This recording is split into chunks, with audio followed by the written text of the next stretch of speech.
나도 온라인 판매를 해보고 싶고 쿠팡을 입점을 해보고 싶은데 괜찮을까라고 말씀을 드리면 그 말할 시간에 입점을 하라고 말씀을 드리거든요. 물어볼 시간에 입점을 해라.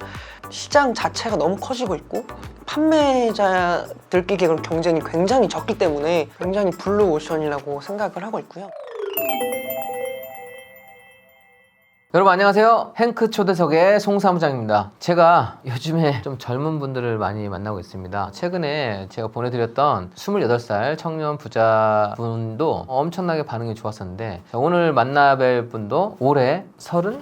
네, 맞습니다. 네, 30입니다. 네, 올해 딱 30살이 됐습니다. 그러니까 작년까지는 20대였죠. 우리 황의준님을 모셨습니다. 반갑습니다.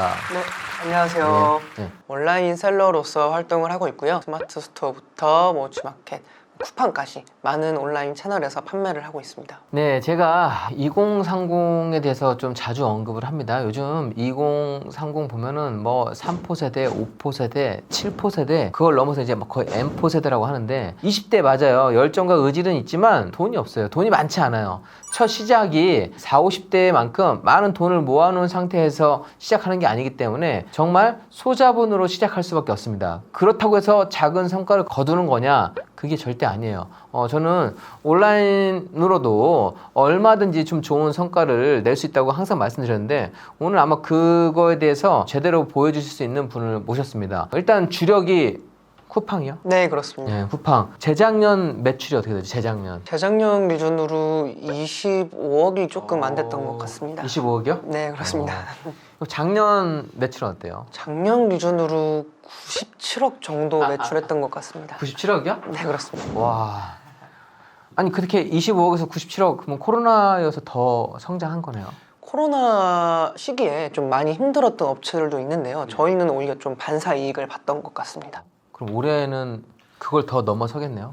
올해는 상반기가 좀 지나간 상태다 보니까 저희가 짐작하기에는 100억은 무난히 넘지 않을까 생각하고 있습니다. 그러면 온라인 사업을 지금 혼자 하시는 건가요? 공동 대표랑 함께 하고 있습니다. 아 공동으로? 네, 맞습니다. 아 그래요? 공동 대표님은 나이가 동갑내기 친구입니다. 아 진짜요? 네, 맞습니다. 30살 두 분이 대단하신데요 그래도? 아이템이 궁금한데요? 저희가 처음 시작한 건 이제 구두 자파나 남성 의류였고요. 현재는 조금 이제 폭을 넓혀서 위탁 판매나 아니면 다른 이제 업종들도 추가를 하고 있습니다. 언제 시작하신 거예요? 시작한 연도가 2018년도 대학교 3학년 때 시작을 2018년? 했습니다. 맞습니다. 얼마 안 됐네요? 대학교 3학년 때를 생각해보면 그때가 사실 부동산 상승기가 이제 한창일 때였거든요.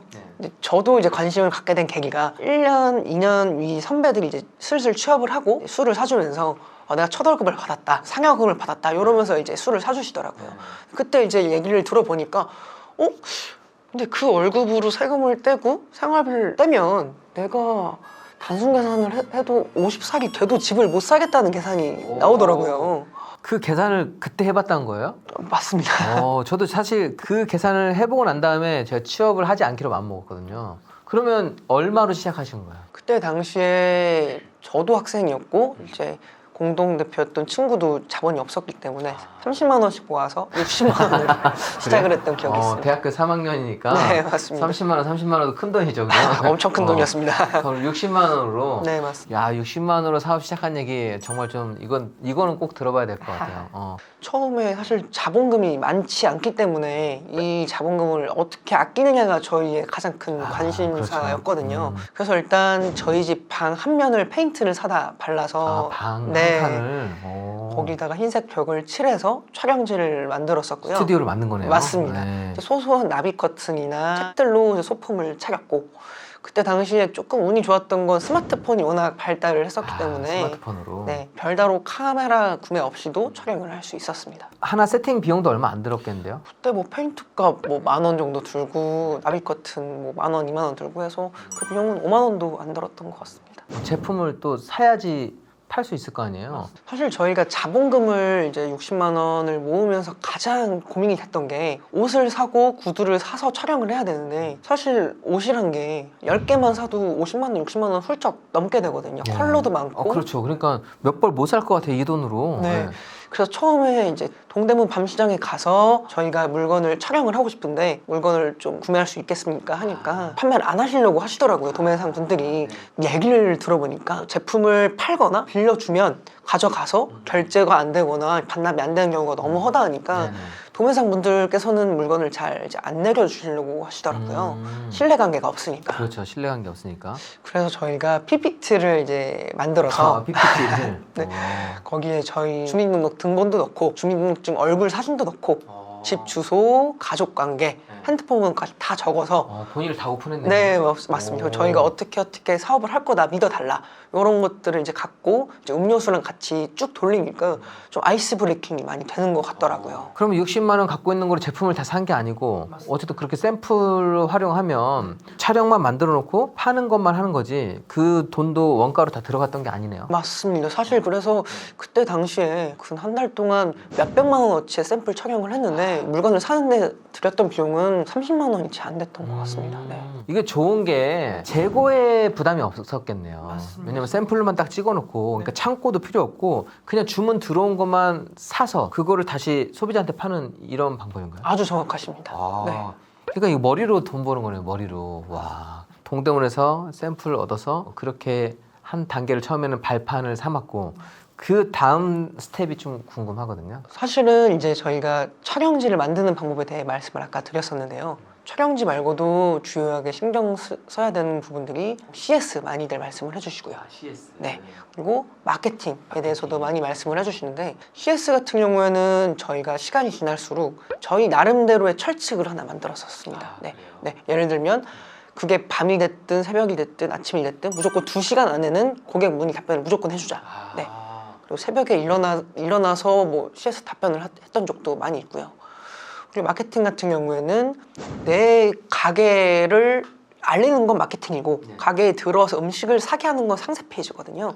상세 페이지에 대해서 어떻게 상세 페이지 사진을 찍고 구성을 어떻게 해야 할까 고민을 하시는 분들이 굉장히 많이 계세요. 근데 잘하는 업체들을 보면 되게 비슷한 부분들이 많이 있거든요. 어떤 식으로 사진 촬영을 하고 어떤 문구로 사람들의 시선을 끌고 어떻게 사람들이 구매를 할 수 있게끔 상세 페이지를 만드는지 그런 것들을 좀 많이 참고했던 것 같습니다. 새로 시작하는 분도 괜찮게 성적을 낼 수 있을까요? 요거는 사실 제가 이제 행크 TV에 나와서 드리는 말씀이 아니라 주변에 저희 주변 지인분들이 굉장히 이제 많이 말씀들을 해주세요. 나도 온라인 판매를 해보고 싶고 쿠팡을 입점을 해보고 싶은데 괜찮을까라고 말씀을 드리면 그 말할 시간에 입점을 하라고 말씀을 드리거든요. 물어볼 시간에 입점을 해라.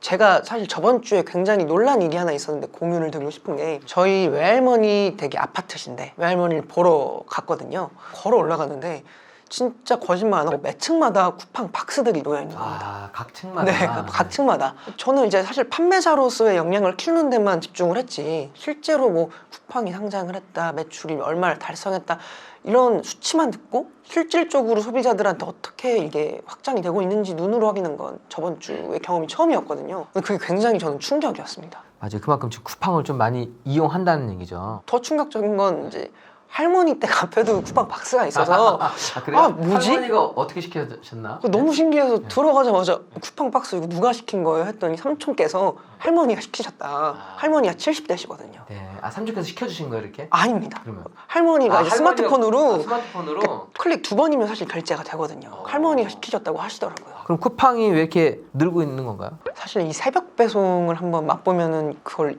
잊을 수가 없고요. 이제 새벽 배송? 네, 저녁에 배송을 하면 다음날 새벽에 배송이 온다는. 저녁에 주문을 하면? 다음날 아침 출근하기 전에 박스가 놓여져 있습니다. 그러니까 한국 사람들은 엘리베이터 1층 내려가는 것도 못 참잖아요. 그러니까 되게 빨리 와야 되는데 그래서 한국인하고 또 쿠팡 되게 잘 어울리는 것 같아요. 그러니까 그 빠름을 해결해 주다 보니까 그래서 어쨌든 쿠팡은 그렇게 수요자가 많은데 이렇게 생산자, 이 사업자 측면에서 진입을 해도 괜찮다는 말씀이신가요? 사실 코로나19가 휩쓸고 갔는데 쿠팡 시장을 빌렸던 온라인 시장이 굉장히 많이 커졌음을 저희가 모두 느끼고 있지 않습니까? 근데 판매자는 사실 2년, 3년 전에 머물러 있는 것 같아요, 아직까지. 그래서 시장은 굉장히 많이 커졌는데 판매자는 아직도 그대로인 시장이 저는 쿠팡이라고 보고 있습니다. 그러면 셀러들이 이렇게 쿠팡에 지금 진입하지 않은 이유도 있을 것 같거든요. 쿠팡이 크게 단점이라고 말씀들을 해주시는 게 스마트 스토어 같은 경우에는 빠른 정산 시스템이 도입이 돼서 빠른 정산. 네, 사실은 진짜 하루만 해도 정산이 되는 경우가 있거든요. 네이버 측에서 먼저 정산을 해줘 버리는 그런 개념인데 쿠팡 같은 경우에는 아직까지는 그런 제도가 완벽하게 자리 잡지 않아서 한 달 반 정도가 걸리고, 다만 이런 것들을 보완하기 위해서 국민은행이랑 연계를 해서 매출이 잡힌 것들을 국민은행에서 먼저 채권 형식으로 넘겨주는 제도가 있긴 합니다. 네. 어쨌든 계속 보완해 가는 거네요. 네, 그죠? 맞습니다. 한 달이 걸리지만 돈을 떼어 먹지는 않잖아요. 떼어먹인 적 한 번도 없습니다. 대기업은 걸려. 그러니까 그러면 됐고, 수수료는 어느 정도 차이가 나나요? 네이버 같은 경우에는 뭐 조금씩 다르지만 일반적으로 4% 정도로 많이들 이제 말씀을 해주시고요. 쿠팡도 조금씩 다르긴 하지만 뭐 10% 내외로 보통 많이들 말씀을 해주십니다. 네. 네이버가 4%고 쿠팡은 10% 내외라고 하면 거의 이 수수료 자체는 거의 따블이라고 느낄 수도 있겠네요. 네, 맞습니다. 쿠팡, 스마트 스토어, 아마존 여러 가지 있지만 쿠팡의 시스템을 이해하는 게 아직은 기회가 좀 많이 많다는 것이죠. 굉장히 블루 오션이라고 생각을 하고 있고요. 아까 말씀드린 것처럼 뭐 수수료나 아니면은 뭐 정산 같은 그런 단점이 있음에도 불구하고 시장 자체가 너무 커지고 있고 판매자들끼리 그런 경쟁이 굉장히 적기 때문에 사실 그 안에서 할 수 있는 것들이 아직까지 너무나 많이 있습니다. 그러면 파워셀러나 빅파워셀러가 지금 잘 팔고 있는 품목인데 그거가 쿠팡에 입점되지 않았다고 하면 그거 자체도 좀 기회가 될 수 있겠네요. 이거 사실은 저희 영업비밀인데 벌써 말씀을 해주셔서. 진짜요? 네. 네이버 내에서는 이미 굉장히 자리를 잘 잡고 있는 업체거나 네네. 그런 품목인데 쿠팡 내에서는 없는 경우가 사실상 굉장히 많이 있습니다. 그런 것들을 먼저 캐치해서 판매하실 수 있다 그러면 꽤 큰 매출을 내실 수 있을 거라 생각합니다. 맞아요. 이게 성공을 하려고 하면 성공하는 사람을 잘 따라 하면 된다고 했어요. 그러니까 부동산도 그렇고 사업도 마찬가지거든요. 그럼 그 성공 노하우 다는 아니어도 몇 가지를 좀 풀어주시면 어떨까 싶거든요.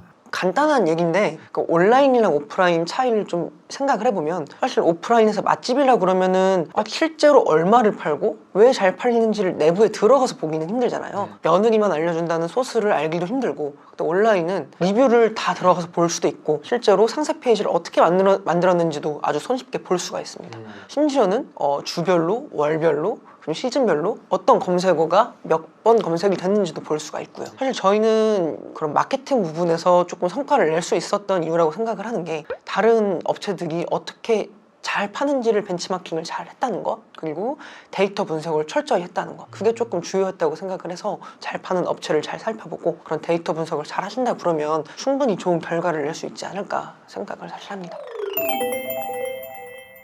오늘 뭐 인터뷰를 해봤지만 성공의 기본적인 마인드, 기본적인 맥락은 비슷한 것 같아요. 이거를 어느 분야에 적용하느냐에 따라서 결과는 똑같이 만들어낼 수 있는 것 같습니다. 그래서 오늘 영상 여러분들 좋은 자극이 됐으면 좋겠고, 또 오늘 영상을 통해서 여러분들도 희망을 보고 또 도전을 만들어낼 수 있으면 좋겠습니다. 물론 다 지금 쿠팡 셀러 하라고 하는 게 아닙니다. 행크TV에서는 진짜 부자들의 진짜 돈 버는 이야기라고 해서 다양한 분야에서 성공한 분들을 한 분 한 분씩 보여드리고 있으니까 여러분들이 나온 성공 모델을 통해서 나한테 맞는, 아니면 내가 좀 잘할 수 있는 분야라고 생각하면 한번 또 도전을 해서 좋은 결과물을 만들어 보시면 좋을 것 같습니다. 오늘 영상도 좀 여러분들 기억에 남는 영상 될 거라고 생각을 하고요. 오늘도 긴 영상 보시느라 수고 많이 하셨습니다. 감사합니다.